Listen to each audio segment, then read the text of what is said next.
It's just so beautiful to see Fraser in a central role on screen again, and his passion is always infectious. Director Darren Aronofsky is no stranger to dark subject matter, and his approach here is devastatingly realised as ever, peppered with fascinating biblical allegories as he has explored in his previous work. The Whale is a dark, claustrophobic, and often very distressing watch, one sequence being very hard to watch in particular. It is, most importantly, just as compassionate as its central character Charlie is on all of its characters, and all-encompassing in different strands of human emotion when we are faced with extremely difficult situations. Charlie is a broken man in the midst of a self-harming crisis, and this is never shied away from.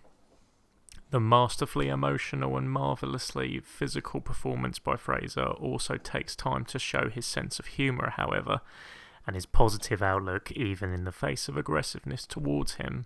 Charlie is complex and flawed, as we all are. The guilt he carries from the mistakes of his past is handled beautifully, and the father-daughter relationship depicted is one that feels more layered as time progresses after experiencing the film.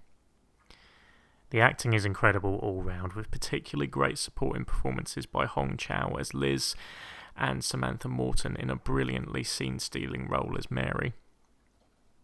There's a message throughout which I found refreshingly direct. This is that honesty, no matter how brutal it is the key to progression in any way, shape or form.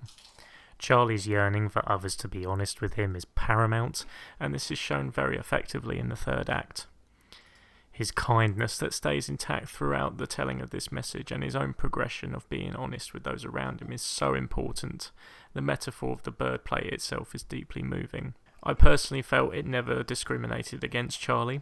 Other characters undoubtedly do throughout the narrative, but this behaviour is rightly frowned upon via the direction, with the film itself painting him sympathetically, while also addressing obesity as an illness. The prosthetic work on display here is extraordinary and does provide moments, in conjunction with Fraser's physicality, of awe. It's a story of past trauma and redemption with moments of genuine horror that work as signs of regression in Charlie's journey.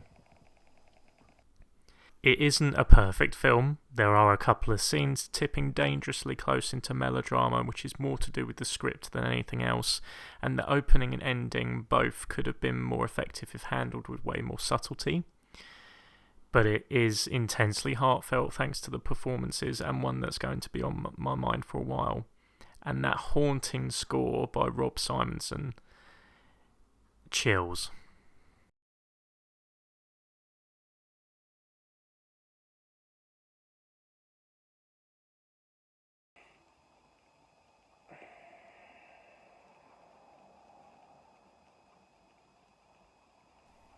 It's amazing how much a film can change on repeated viewings, and even in the space of a couple of days. The intensity simmers down due to nervousness of the unknown being absent, and the theatricality feels more upfront at times, but it still left me with an odd sense of melancholia, yet real satisfaction for hours afterwards. Cried twice with Charlie the first emotional watch. My stomach still made knots while watching his hurt on a more physically impactful rewatch. The awareness that it will raise for the mental and physical toll taken by a person suffering with depression is something every member in production should be very proud of, from pen to paper to screen. What really unexpectedly stood out for me on a second watch were the brief yet much needed moments of really lovely humour. It so accurately depicts how loved ones would behave with each other while playfully frustrated with each other. That and Fraser's laugh is just wonderful. The mastery of Fraser's performance cannot be overstated. A fully rounded portrait of a human being shackled by the weight of their own tragic past.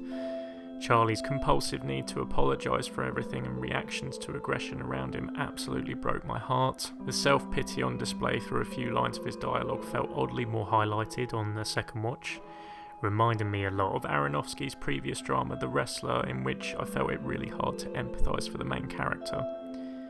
I can see why this aspect of Charlie's behaviour would be a turn-off for many viewers, but I felt it was a warranted inclusion in this case, as we have so much more invested in him throughout the runtime. He's painted fully three-dimensionally as a flawed human being, just as we the viewers are.